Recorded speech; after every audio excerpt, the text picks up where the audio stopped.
अस्सलाम वालेकुम मुदस्सिर, क्या हाल है? आप सबका खैरियत से है? जी, जी। आप लोग को सबसे पहले तो आप सबका शुक्रिया कि आपने मुझे इज़्ज़त बख्शी और कहा कि मेरी तवज्जुह से अगर किसी का भी गाइडेंस हो सकती है तो वो मेरे लिए एक तो सदका जारिया होगा। और दूसरा ये कि अगर कोई किसी को भी किसी की तरह से हेल्प हो जाए तो उसमें बहुत मतलब हमारे पूरी एक कम्युनिटी के लिए बहुत अच्छी बात है।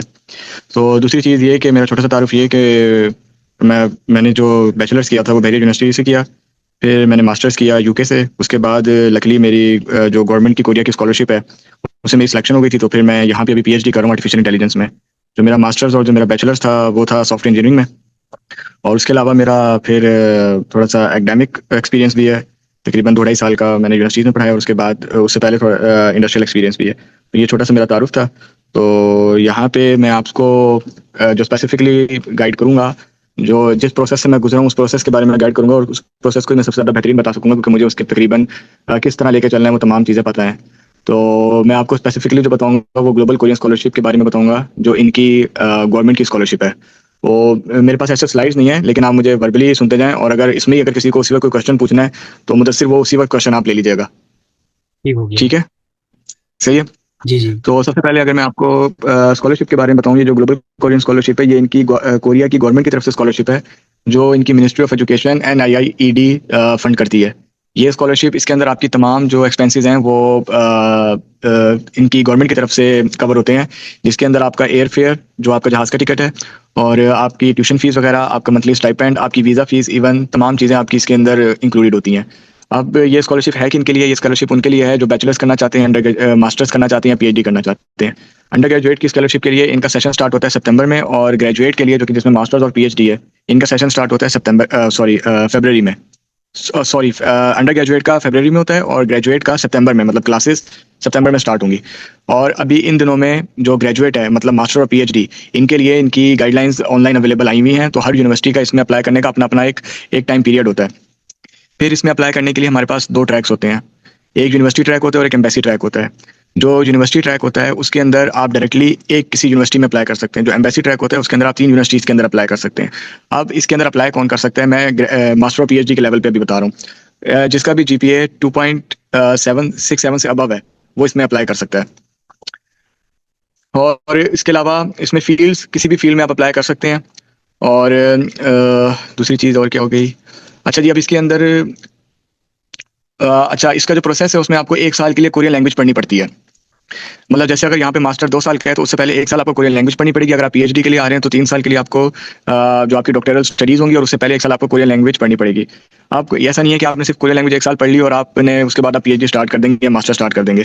आपको उससे पहले बाकायदा टॉपिक लेवल 3 देना पड़ेगा, उसके बाद आपकी डिग्री स्टार्ट होगी। टॉपिक लेवल 3 क्या है? अब जिस तरह हमारे पास आइल्स होता है और टोफल वगैरह होता है, वो इंग्लिश के लिए होते हैं, तो कोरियन लैंग्वेज के लिए इनका अपना एक एग्जाम है जिसको टॉपिक एग्जाम कहते हैं, जिसके मैक्सिमम 6 लेवल हैं। लेकिन जो मिनिस्ट्री आपसे डिमांड करती है वो कहती है कि आपका मिनिमम अपनी एजुकेशन स्टार्ट करने से पहले लेवल 3 आना चाहिए विद इन अ ईयर। ठीक हो गया यहाँ पे? अच्छा जी, अब इसके अंदर हमारे पास अब इसको अप्लाई करने का तरीका क्या है? इसको अप्लाई करने के लिए सबसे पहले अच्छा मैं आपको सीट्स बता दूं। इसमें इस साल जो हमारे पास गाइडलाइंस आई हैं उसके अंदर यूनिवर्सिटी ट्रैक की पाकिस्तान की हैं, एम्बेसी ट्रैक की 6 सीटें हैं और यूनिवर्सिटी ट्रैक की इसके अंदर एक मिनट, जी, यूनिवर्सिटी ट्रैक की इसके अंदर टोटल 14 सीट्स हैं। उसके अलावा इसमें एक R&D होता है जो वर्ल्ड वाइड, उसमें 300 सीट्स हैं। मतलब पूरी दुनिया से उसके अंदर 300 सीट्स हैं, लेकिन जो मैंने आपको पहले तो बताई है यूनिवर्सिटी ट्रैक की 14 सीट्स, मतलब पूरे पाकिस्तान में से यूनिवर्सिटी ट्रैक पे 14 लोग। और एम्बेसी ट्रैक में पूरे पाकिस्तान से कितने 6 जो कैंडिडेट्स होंगे वो एक्सेप्ट होंगे। ये ऊपर नीचे हो सकता है, लेकिन जो हमें ऑफिशियल दी हुई है वो यही दी हुई है। लेट्स सपोज अगर किसी एक कंट्री ने के एप्लीकेंट्स कम है तो वो किसी और कंट्री में अकोमोडेट कर सकते हैं, लेकिन जो ऑफिशियल है वो हमारे पास यही है। उसके अलावा R&D का मैंने आपको बता दिया कि R&D में इसमें हमारे पास 300 सीट्स हैं और ये पूरी वर्ल्ड वाइड है। और उसमें यूनिवर्सिटीज भी स्पेसिफिक हैं, कोरिया की तमाम यूनिवर्सिटीज नहीं है, उसमें टोटल 21 यूनिवर्सिटीज हैं जो R&D के ऊपर स्टूडेंट्स को एक्सेप्ट कर रही हैं। अभी तक क्लियर है सबको? जी। अच्छा जी, सही। अच्छा जी, इसके बाद इसके अंदर जो एज की रिक्वायरमेंट है वो 40 ईयर्स के अंडर आपको होना चाहिए। 40 ईयर्स के अंदर जितने लोग हैं वो इसमें अप्लाई कर सकते हैं। अब इसमें डॉक्यूमेंट्स जो आपको चाहिए होंगे, सबसे पहले एक डॉक्यूमेंट चाहिए होगा इसमें एप्लीकेशन फॉर्म। दूसरा पर्सनल स्टेटमेंट, वो जब आप जीकेएस की वेबसाइट की स्टडी इन कोरिया की वेबसाइट है उसके ऊपर जाएंगे तो उसके ऊपर ही आपको ये तमाम फॉर्म्स मिल जाएंगे। एप्लीकेशन फॉर्म, पर्सनल स्टेटमेंट उस फॉर्म के अंदर ही होती है, स्टडी प्लान वो भी इस फॉर्म के अंदर होता है। फिर रिसर्च प्रपोजल आपको नहीं चाहिए मास्टर्स और पीएचडी के लिए। उस लेटर ऑफ रिकमेंडेशन आपको चाहिए। ये जो आपको पूरी गाइडलाइन होगी ये मैं शेयर कर दूंगा आपके साथ, ठीक है। पूरी ये गाइडलाइन है जो स्टडी इन कोरिया की वेबसाइट के ऊपर जीके से रेलिवेंट जो डॉक्यूमेंट चाहिए, जो भी प्रोसेस है सारा उसके बारे में है। ये मैं मुदस्सिर से शेयर करूंगा, मुदस्सिर आपके साथ शेयर कर देंगे। ठीक हो गया। फॉर्म 8 जीके एप्लीकेशन एग्रीमेंट होता है, पर्सनल मेडिकल असेसमेंट होती है, ठीक है। उसके बाद सबसे जो इंपॉर्टेंट चीज है, जो आपको अपोस्टाइल कराने होते हैं डॉक्यूमेंट।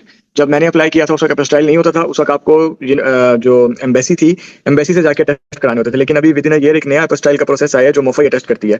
तो अब उसका प्रोसीजर क्या है, मुझे सिर्फ उस प्रोसीजर में जाने की जरूरत है या मैं आगे डॉक्यूमेंट्स पे आ जाऊँ? आप शॉर्ट में बता दें फिर अली भाई। ठीक है। अच्छा जी, सबसे पहले आपको एचईसी से अपने डॉक्यूमेंट टेस्ट कराने होंगे, और एचईसी जब आपके डॉक्यूमेंट टेस्ट कर देगी तो उसके बाद उनकी कॉपी करा के कॉपीज टेस्ट करानी होंगी एचईसी से। फिर वो कॉपीज आपने मोफा भेजनी होंगी, मोफा आपके वो डॉक्यूमेंट अपोस्टाइल करके देगा। और आपने किसी भी प्रोसेस में अपनी ओरिजिनल डॉक्यूमेंट्स नहीं भेजने, ये मैं रेलिवेंट जीकेएस के लिए सिर्फ बता रहा हूँ। ओरिजिनल डॉक्यूमेंट नहीं भेजने, क्योंकि जब आप एक बार डॉक्यूमेंट भेज देते हैं वो आपको वापस नहीं मिलते। तो आपने उनकी कॉपी को ही अपोस्टाइल कराना है, और कॉपी आपने कोरिया भेजनी है। अब आपने कौन कौन से डॉक्यूमेंट भेजने हैं? सबसे पहले आपने एफआरसी भेजना है, जो फैमिली रजिस्ट्रेशन सर्टिफिकेट होता है, जो आपको नादरा से मिल जाएगा। उसके बाद आपने अपना बैचलर्स का ग्रेजुएशन सर्टिफिकेट, जो आपकी डिग्री है, वो भेजनी है। आपने बैचलर्स की ट्रांसक्रिप्ट भेजनी है। अगर आप पीएचडी के लिए अप्लाई कर रहे हैं तो आपको मास्टर की ग्रेजुएशन सर्टिफिकेट और मास्टर्स की ट्रांसक्रिप्ट ऐड करनी है। अच्छा जी, उसके बाद ये जो डॉक्यूमेंट्स मैंने आपको बताए हैं 5-6, ये सिर्फ अपोस्टाइल होने, जिसके अंदर आपका एफआरसी और आपकी जो बैचलर्स की और मास्टर्स की डिग्रीज है। और उसके अलावा आपके पास अगर कोई और भी अवार्ड्स या अचीवमेंट्स हैं, वो आपने साथ अटैच कराने, लेकिन आपने उनको अपोस्टाइल नहीं कराना। जैसे टॉपिक है, अगर जैसे टॉपिक का एग्जाम है, और अगर आपने टॉपिक का एग्जाम दिया हुआ है या आपने आइल्स का एग्जाम दिया हुआ है, तो वो आपने अपनी एप्लीकेशन के साथ ऐड करना है। इसमें आपके पास जितने अवार्ड्स हैं, जितने आपके पास सर्टिफिकेट्स हैं, जितनी आपकी अगर कोई रिसर्च पब्लिकेशन है, वो आपने साथ अपनी पूरी एक जो आप फाइल बनाएंगे, जो डॉक्यूमेंट्स क्रिएट करेंगे, उसके साथ इन सबको अटैच करना है। अच्छा जी, यहाँ तक क्लियर है सबको? होपफुली ये क्लियर होगा। अब इसकी डेडलाइन हम देख लेते हैं कि जीकेएस की हमारे पास डेडलाइन कब से कब तक होती है। अब मैं आपको पर्टिकुलरली इस साल का बता रहा हूँ। अभी मार्च तो आ गया, तो तकरीबन कुछ कुछ यूनिवर्सिटीज की ओपन होंगी, कुछ कुछ यूनिवर्सिटीज की क्लोज हो गई होंगी। एम्बेसी ट्रैक के अंदर आपके पास 3 राउंड ऑफ सिलेक्शन होते हैं। पहला राउंड आपकी एम्बेसी करती है। लेट्स सपोज एम्बेसी डॉक्यूमेंट लेके गए, एम्बेसी ने वो डॉक्यूमेंट रख लिया, एम्बेसी उसमें शॉर्ट लिस्टिंग करेगी। एम्बेसी जो होगी वो एनआईटी को बता देगी कि भाई हमने ये स्टूडेंट सेलेक्ट कर लिए हैं, अब आप आगे जाके सेलेक्ट कर लें। ये हो गया सेकंड राउंड ऑफ सिलेक्शन, जो एनआईडी करेगा, मतलब जो इनकी मिनिस्ट्री ऑफ एजुकेशन है। उसके बाद इसकी जो थर्ड राउंड ऑफ सिलेक्शन होता है, वो फिर दोबारा एम्बेसी करती है, ठीक है। और उसके बाद आपकी फाइनल अनाउंसमेंट हो जाती है। तो ये एम्बेसी ट्रैक का, एम्बेसी ट्रैक जो होगी वो आपकी तीन राउंड में आपकी सिलेक्शन होगी। ये नहीं कि जी बस आपने डॉक्यूमेंट दिया एम्बेसी में और आपका बस वही एम्बेसी आपको शॉर्टलिस्ट करेगी, नहीं। एम्बेसी आगे मिनिस्ट्री को बताती है, मिनिस्ट्री फिर दोबारा एम्बेसी को बताती है, और एम्बेसी दोबारा शॉर्टलिस्ट करती है। लेकिन जो यूनिवर्सिटी ट्रैक है उसके अंदर आपके 2 राउंड ऑफ सिलेक्शन होते हैं। पहला राउंड आप डायरेक्टली यूनिवर्सिटी आपकी करती है, मतलब आप इस एम्बेसी यूनिवर्सिटी ट्रैक के अंदर आप डायरेक्टली अपने डॉक्यूमेंट्स यूनिवर्सिटी भेजते हैं। जैसे लेट सपोज मैंने अपने केस में इधर यूनिवर्सिटी में मैं डॉक्यूमेंट्स भेजे थे, तो लेट सपोज यूनिवर्सिटी के पास 300-400 और लोगों के आए थे। तो यूनिवर्सिटी में उनमें से 30-40 लोगों को सिलेक्ट किया, और यूनिवर्सिटी ने रिकमेंडेड कैंडिडेट को मिनिस्ट्री ऑफ एजुकेशन में भेज दिया, ठीक है। तो ये हमारे पास मिनिस्ट्री ऑफ एजुकेशन जो होगी वो सेकंड राउंड ऑफ सिलेक्शन करेगी, और उसके बाद आपकी फाइनल अनाउंसमेंट आ जाएगी। एम्बेसी ट्रैक में 3 राउंड, यूनिवर्सिटी ट्रैक में 2 राउंड ऑफ सिलेक्शन है। फिर जो इसकी डेडलाइन होती है, वो फर्स्ट राउंड ऑफ सिलेक्शन आपका होता है एम्बेसी ट्रैक में फरवरी से लेके मार्च तक, ठीक है। अर्ली अप्रैल में वो एनआईआईईडी को बता देते हैं। लेट अप्रैल में आपकी जो मतलब कि अप्रैल के एंड में आपका सेकंड राउंड ऑफ सिलेक्शन हो जाता है, और मई के अंदर आपका थर्ड राउंड ऑफ सिलेक्शन होता है, और जून में आपको फाइनल लिस्ट पता चल जाती है। और ये लिस्ट कहाँ पता चलती है? स्टडी इन कोरिया की वेबसाइट के ऊपर। अगर आप यूनिवर्सिटी ट्रैक की बात करें तो यूनिवर्सिटी ट्रैक में हमारे पास फरवरी से लेके अप्रैल तक हमारे पास टाइम होता है फर्स्ट राउंड ऑफ सिलेक्शन का। लेकिन अब इसके अंदर हर यूनिवर्सिटी की डेडलाइन वेरी कर रही होती है। अगर फरवरी से लेके अप्रैल लिखा है, तो लेट सपोज जो हैनियंग यूनिवर्सिटी है, मैं फॉर एग्जांपल बता रहा हूँ सिर्फ, उसकी लेट सपोज जो डेडलाइन होगी वो होगी डॉक्यूमेंट के उनके ऑफिस तक डॉक्यूमेंट पहुंचे लेट सपोज 3 मार्च। तो हो सकता है सुनचना यूनिवर्सिटी की डेडलाइन हो 9 अप्रैल, एसके यूनिवर्सिटी की डेडलाइन हो 15 मार्च। तो इस तरह हर यूनिवर्सिटी की वेरी करती है। वो देखने के लिए आपको स्टडी इन कोरिया की वेबसाइट पर जाना पड़ेगा। वहाँ पे एक जिप फाइल होती है, वो भी मैं आपके साथ शेयर कर दूंगा, मुदस्सिर के साथ मुदस्सिर आपके साथ शेयर कर देंगे। तो वहाँ पे हर यूनिवर्सिटी की रिक्वायरमेंट होती है। इस साल अगर किसी के डॉक्यूमेंट्स रेडी हैं, मतलब अपोस्टाइल हुए हैं, और उनकी जो ये फॉर्म्स वगैरह ये रेडी हैं, तो वो जाके देखें कि जी किस किस यूनिवर्सिटी की अभी डेडलाइन रहती है। तो वहां से जाके फिर वो अगर डेडलाइन रहती है तो आप उस यूनिवर्सिटी में भेज दें जिन्होंने इस साल अप्लाई करना है। जिन्होंने नहीं, तो वो अगले साल के लिए अपने डॉक्यूमेंट्स इस तरह से रेडी रखें कि फरवरी से पहले आपके तमाम डॉक्यूमेंट्स रेडी हों, और जैसे ही इनकी अनाउंसमेंट आए तो आप यूनिवर्सिटी की डेडलाइन देख के जो आपकी बेस्ट यूनिवर्सिटी आपको लग रही है उस यूनिवर्सिटी में आप भेज दें। खैर लेट अप्रैल में ये आपको फिर अप्रैल के एंड में आपको बता देते हैं जो आपकी मिनिस्ट्री ऑफ एजुकेशन है कि जी आपकी सिलेक्शन सेकंड राउंड में हो गई है। और सॉरी लेट मई में ये आपको गाइड कर देते हैं कि जी आपकी सिलेक्शन हो गई है सेकंड राउंड। और बस अगर आप यूनिवर्सिटी ट्रैक पे हैं तो आपका यहीं तक काम था, और अगर आपकी एनआईटी ने सिलेक्शन कर लिया तो आपकी इसका मतलब जीके स्कॉलरशिप के ऊपर सिलेक्शन हो गई है। और लेट जून के अंदर, मतलब जून के एंड में आपके पास ये पूरी जो है आपके पास लिस्ट लग जाती है। अच्छा जी, अब इसके बाद एप्लीकेशन एंड एवेल्युएशन। अब इसमें जो आपकी आप एप्लीकेशन बनाते हैं इसमें आपको कुछ एडिशनल पॉइंट्स मिलते हैं। अगर लेट सपोज आपके पास अगर आइल्स है, आइल्स लेवल 6 है, तो आपको एडिशनल पॉइंट्स मिलेंगे, ठीक है। और let suppose 70% 60% of total score आपको मिलेगा आपके आइल्स की वजह से। और अगर आप किसी ऐसी फील्ड में जैसे एआई या इंजीनियरिंग डिपार्टमेंट हो गए, नेचुरल साइंसेज हो गए, तो इनके अंदर भी इसके भी आपको प्लस पॉइंट मिलते हैं। Applicants who applied for a natural science and engineering department in a regional type B university. अब इसके अंदर दो तरह की यूनिवर्सिटीज होती हैं, एक टाइप ए यूनिवर्सिटी होती है और दूसरी टाइप बी यूनिवर्सिटी होती है। जो टाइप ए यूनिवर्सिटी होती है उसका मतलब है कि वो जो आपका इनका कैपिटल है सोल, या जो बड़ी 3-4 सिटीज हैं, बुसान हो गए या देजोन हो गया, इस तरह की जो सिटीज हैं उनके अंदर जो यूनिवर्सिटीज हैं वो टाइप ए यूनिवर्सिटीज हैं। और टाइप बी यूनिवर्सिटीज वो यूनिवर्सिटीज हैं जो थोड़ा सा शहर से हटके हैं। जैसे हमारी जो यूनिवर्सिटी है वो सुनचनहैंग यूनिवर्सिटी है, ये रीजनल एरिया में आती है। अच्छा, एक मैसेज आया, would you recommend any best. एक मिनट। अली भाई ये आप ख़त्म करें, मैं ये नोट कर रहा हूँ ना, आप थोड़ा जल्दी करें क्योंकि असल में ये फर्स्ट सेशन का टाइम ख़त्म हो रहा था। आखिर में 5 मिनट दे रहा हूँ आपको। मैं जल्दी बताऊंगा आपको। मैंने कहा है कि ये टाइप करेंगे, प्लीज़ आप जल्दी फास्ट करें। ठीक है, बस ये हो गया खत्म तकरीबन एप्लीकेंट्स। अच्छा जी, किन किन को मिलेगा? जिन्होंने आइल्स दिया हुआ है उनको एक्स्ट्रा एक्स्ट्रा पॉइंट मिलेंगे। जो नेचुरल साइंस और इंजीनियरिंग में अप्लाई कर रहे हैं उनको एक्स्ट्रा पॉइंट्स मिलेंगे, और जो रीजनल यूनिवर्सिटी में अप्लाई कर रहे हैं उनको एक्स्ट्रा पॉइंट्स मिलेंगे। तो यही है। बाकी अगर किसी ने क्वेश्चन पूछना है तो वो पूछ लें। अली भाई पहला क्वेश्चन है कि 8th सेमेस्टर वाले बच्चे अप्लाई कर सकते हैं फाइनल ईयर में? जी, 8 सेमेस्टर वाले कर सकते हैं, लेकिन उनकी डिग्री जो है वो उनको एक सर्टिफिकेट चाहिए होगा। प्रोविजनल लेकिन वो सर्टिफिकेट? जी, जी, नहीं ये मैं आपके साथ जो ये डॉक्यूमेंट शेयर करूंगा ना, इसके जी अंदर वो जी, लिखा हुआ है, लेकिन वो अप्लाई कर सकते हैं। ठीक है, ठीक हो लेकिन उसके गया। लिए एक टाइम पीरियड होता है कि उससे पहले पहले उन्होंने अप्लाई करना है। तो वो मुझे भी कंफर्म नहीं है बिल्कुल भी, क्योंकि वो कौन सा महीना किस महीने तक उनका रिजल्ट आया वो। तो वो मैं इसमें देखिए, इसमें जो शेयर करूंगा उसमें देख के बता दीजिएगा, लेकिन वो अप्लाई कर सकते हैं। ठीक हो गया। Would you recommend any best university? ये तो डिपेंड करता है कि आपकी फील्ड क्या है, और यूनिवर्सिटी तो पब्लिक बेस्ट हेल्थ? तो पब्लिक हेल्थ का मुझे आइडिया नहीं है, लेकिन अगर वैसे आपने देखना हो यूनिवर्सिटीज, तो आप दी हायर एजुकेशन की रैंकिंग और क्यूएस वर्ल्ड रैंकिंग जाके देख सकते हैं कि आपके डिपार्टमेंट और यूनिवर्सिटी की ओवरऑल रैंकिंग क्या है। ये इसमें प्रोफेसर की एक्सेप्टेंस चाहिए जीकेएस में? यूनिवर्सिटी ट्रैक के ऊपर भी नहीं चाहिए, एम्बेसी ट्रैक पे भी नहीं चाहिए, लेकिन अगर प्रोफेसर की एक्सेप्टेंस मिल जाए तो वो अच्छी बात है कि उससे सही होता है कि आपके जो चांसेस हैं वो ज़रा ज़्यादा हो जाते हैं। ठीक हो गया। What about interview criteria? क्या ये जीपीए के बेस पर क्वेश्चन पूछेंगे, फिर जनरल फील्ड से रिलेटेड? ये डिपेंड करता है। ये आपका जो इंटरव्यू ले रहा है, अगर लेट्स सपोज कोई प्रोफेसर ले रहा है तो वो उस पर डिपेंड करेगा, अगर यूनिवर्सिटी ले रही है तो उन पर डिपेंड करेगा। लेकिन वैसे जनरली इस तरह के क्वेश्चन होते हैं कि जी आप कोरिया क्यों आ रहे हैं, और आपसे फील्ड से रिलेटेड थोड़े ज़्यादा नहीं होंगे, कम हो सकते हैं। और यूनिवर्सिटी ये क्यों ऐसा कर रहे हैं, और जीकेएस क्यों, इस तरह के हो सकते हैं कि वो आपकी नॉलेज देखना चाहते हैं कि कैंडिडेट जो है ये सीरियस है या सिर्फ ऐसे अप्लाई कर रहा है। ठीक हो गया। इसके अलावा और यहाँ पे ये क्वेश्चन पूछ रहे हैं कि टूरिज्म वगैरह के हवाले से, अच्छा है यार के हवाले से बेस्ट यूनिवर्सिटीज़। तो इसमें अली भाई ने बता दिया कि वो हमें लिस्ट शेयर करेंगे, तो मैं इंशाल्लाह आप लोगों के साथ लिस्ट शेयर करूँगा। इसके बेहतरीन तरीका है, बच्चों वाली ये तरीका है कि आप जाए कि उस रैंकिंग में जाए, अपनी यूनिवर्सिटी के जिस यूनिवर्सिटी में आप जा रहे हो उसकी रैंकिंग देखें, यूनिवर्सिटी की वेबसाइट पर जाए, वहाँ पे काम देखें, अगर रिलेवेंट है तो आप उसमें अप्लाई कर ले। अली भाई और लास्ट जैसे क्वेश्चन है कि would you recommend scholarship for bachelors without IELTS TOEFLs for engineering? देखिए, आपके पास आइल्स हो या ना हो, आपने एक साल कोरियन लैंग्वेज पढ़नी पढ़नी है। ठीक है, सिर्फ वो जो आइल्स आपका चांसेस बढ़ा देता है, मतलब आपका एक प्लस पॉइंट होता है एप्लीकेशन के अंदर। तो अगर आपके पास आइल्स है या नहीं, लेकिन फिर भी आपने लैंग्वेज एक साल पढ़नी पढ़नी है स्कॉलरशिप के ऊपर। ठीक हो स्पेसिफिकली मैं जीकेएस की बात कर रहा हूँ, इसमें प्रोफेसर स्कॉलरशिप और इनका कोई लिंक नहीं है। जो इनकी गवर्नमेंट की स्कॉलरशिप है उसकी सिर्फ बात कर रहा हूँ। ठीक हो गया। ठीक है। अच्छा अली भाई ये आपके जो आपके कांटेक्ट वगैरह है, ये वो इंस्टाग्राम वगैरह है, अगर किसी को कोई क्वेश्चन हो सकता है आपसे क्वेश्चन करे, प्लीज़ आप इनको रिस्पॉन्ड करिएगा। जी और जरूर।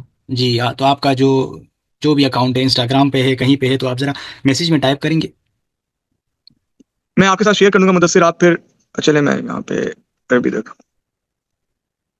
अच्छा ये आर दी इंग्लिश प्रोग्राम देखिए, ठीक हो गया। यहाँ पे आपके स्पेशली मास्टर्स और पीएचडी के जो प्रोग्राम होते हैं वो ऑलमोस्ट सब इंग्लिश में होते हैं। ठीक हो गया।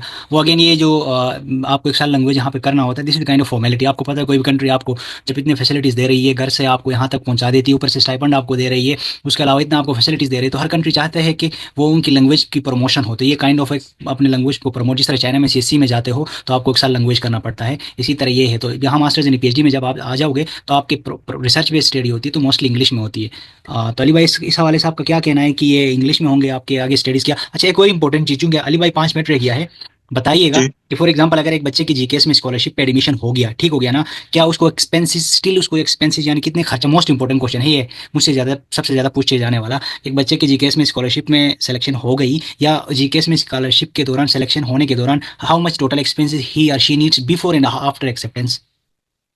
लेकिन सबसे कोई बाहर आते हैं मतलब सबसे बड़ा खर्चा होता है एयर टिकट का, वो आपको यूनिवर्सिटी खुद करके देगी। ठीक है, दूसरी चीज आपको बस टिकट आएगी, कॉपी, वो आपको टिकट दे देंगे, आपने बस जहां से बैठने और आना है। आप वीजा अप्लाई करने जाएंगे वो आपसे वीजे की फीस नहीं लेंगे। बाकी कोई छोटे मोटे एहतियातन आपने अपने साथ लेके आना हो तो वो आप लेके आ सकते हैं, जो आपका दिल करे आपको जो। और इधर जब आते हैं तो आपको यूनिवर्सिटी के डॉर्मेट्री में ठहराया जाएगा, तो रिहाइश के लिए भी कोई मसला नहीं है। तो जस्ट इन केस कोई इमरजेंसी के केस पे कोई सेफ साइड के लिए कुछ लेके आना चाहें अपनी मर्जी से तो वो आप लेके आ सकते हैं, कुछ 100 200 300 डॉलर 400 500 जितने आप चाहें। ठीक हो गया। अच्छा, इसके अंदर जीकेएस पे डॉर्मेट्री तमाम यूनिवर्सिटीज में प्रोवाइड कर देते हैं? नहीं, ये यूनिवर्सिटी टू यूनिवर्सिटी वेरी करता है, लेकिन जब आप लैंग्वेज करते हैं 1 साल, तो उस लैंग्वेज में 1 साल आपकी जो डॉर्मेटरी होती है वो आप डॉर्मेटरी से बाहर नहीं रह सकते, ये जीकेएस का रूल है। तो वो डिपेंड करता है कि कुछ कुछ यूनिवर्सिटीज आपको फ्री डॉर्मेटरी प्रोवाइड करती हैं, कुछ कुछ में आपको पैसे देने होते हैं। तो वो यूनिवर्सिटी टू यूनिवर्सिटी डिपेंड करता है। हर यूनिवर्सिटी कुछ अलग से और फैसिलिटीज प्रोवाइड कर रही होती है, तो हर यूनिवर्सिटी की डिफरेंट है। ठीक हो गया। अगर आप लोगों को और कोई क्वेश्चन है तो प्लीज़ आप पूछ सकते हैं, हमारे पास 4 मिनट रह गया।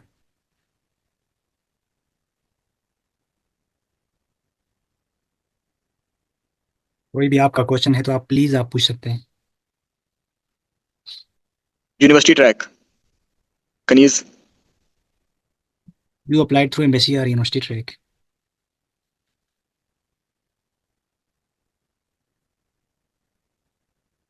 पर्सनल स्टेटमेंट के बारे में आपने अपने बारे में लिखना है, आपकी एजुकेशन क्या थी, अगर आपका कोई वर्क एक्सपीरियंस है उसके बारे में लिखना है। फिर इसमें आपने लिखना है कि आप कोरिया क्यों आ रहे हैं, आपकी फील्ड से रिलेटेड कोरिया में काम क्या हो रहा है, जिस यूनिवर्सिटी में आप अप्लाई कर रहे हैं उस यूनिवर्सिटी को आपने क्यों सेलेक्ट किया, यूनिवर्सिटी में आपकी फील्ड से रिलेटेड क्या काम हो रहा है, आपका आगे 5 साल का 6 साल का प्लान क्या है, लॉन्ग टर्म और शॉर्ट टर्म गोल आपने लिखना है कि जी 5 साल बाद मैं अपनी कंट्री को और कोरिया को सर्व करना चाहता हूँ। कोरिया में आपने एक स्पेसिफिक प्रोजेक्ट लेना है, लेट सपोज आपने उस प्रोजेक्ट के गिर्द घूमना है कि जी कोरिया में इस चीज़ की कमी है, ये तो मैं इस काम में इस चीज़ में काम करना चाहता हूँ, मेरी कंट्री में इस चीज़ में कमी है तो मैं इस चीज़ पे काम करना चाहता हूँ अपनी फील्ड से रिलेटेड। जिस तरह आप मास्टर्स और पीएचडी के लिए अप्लाई करेंगे उसी तरह आप एफएससी के बाद बैचलर्स के लिए अप्लाई करेंगे। जी आपका नहीं, 4th सेमेस्टर तो नहीं मुश्किल, लेकिन 8th सेमेस्टर में करके please tell about that. Do we have to come back to our country or we can work there? Up to you. जी ये आपके ऊपर है। The social science is also available in Korean universities because STEM courses are most common there. ये अली भाई ये जरूर बताइए, सही क्वेश्चन पूछा। STEM social subject, science. STEM subject के अलावा सोशल साइंसेज भी है? जी जी है, सोशल साइंस में भी। हम एक जीकेएस पे लड़की का हुआ था, एक हमारे साथ थी, उनका सोशल साइंसेज की फील्ड में हुआ है। लेकिन ये जो है ये इनको खुद जाके सर्च करना पड़ेगा कौन सी यूनिवर्सिटी क्या डिपार्टमेंट का, नहीं क्योंकि हर फील्ड का नहीं पता हो सकता कि जी, क्योंकि मुझे अपनी फील्ड का ज्यादा बेहतर पता है, तो जो सोशल साइंस वाले होंगे उनको थोड़ा सा जरा खुद सर्च करना पड़ेगा। ठीक हो गया बाकी अली कोई भाई। जीकेएस से रिलेटेड। जी जी जी। जी, अली भाई हमारे पास एक मिनट रह रहा है, तो thank you for your time, बहुत शुक्रिया कोई आपके। मैं बात सोशल नहीं। मीडिया और भी मैं शेयर करूंगा यहाँ पे। तो ये हो गया ग्लोबल कोरियन स्कॉलरशिप के इन्फॉर्मेशन। इंशाल्लाह ताला नेक्स्ट सेशन में we will be talking about professor based scholarship, जिस पे मैं आ चुका हूँ।